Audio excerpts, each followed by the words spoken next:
এই মুহূর্তে চাঞ্চল্যকর খবর উঠে আসছে। দুর্গাপুরে বৈধ কাগজপত্র থাকা সত্ত্বেও গরু ব্যবসায়ীদের হেনস্থা, অভিযুক্তদের সম্বর্ধনা দিলীপ ঘোষের, তীব্র প্রতিবাদ এসডিপিআই রাজ্য সভাপতি হাকিকুল ইসলামের।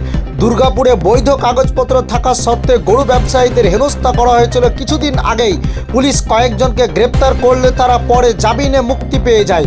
পরবর্তীতে বিজেপি নেতা দিলীপ ঘোষ প্রকাশ্য সেই অভিযুক্তদের সম্বর্ধনা দিচ্ছেন, এমনই ভিডিও প্রকাশ্যে এসেছেন এবং সেই ভিডিও দিলীপ ঘোষ তিনার ফেসবুক পেজে নিজে শেয়ার করেছেন। তাদের সম্বর্ধনার ভিডিও ইতিমধ্যে ভাইরাল হয়েছে সোশ্যাল মিডিয়ায়।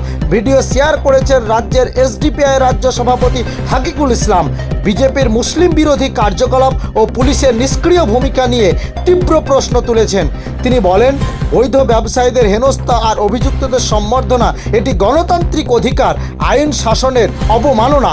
যদিও ভাইরাল ভিডিওর সত্যতা যাচাই করেনি আমরা।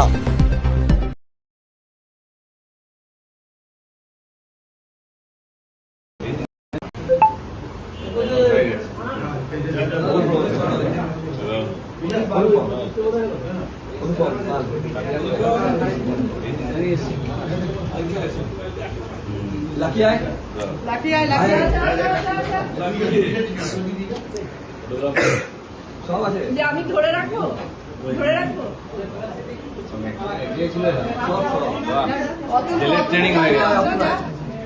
জেলের ট্রেনিং হয়ে গেছে।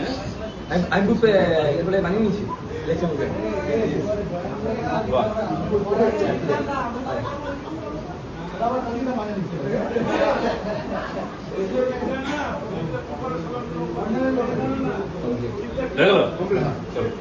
আসি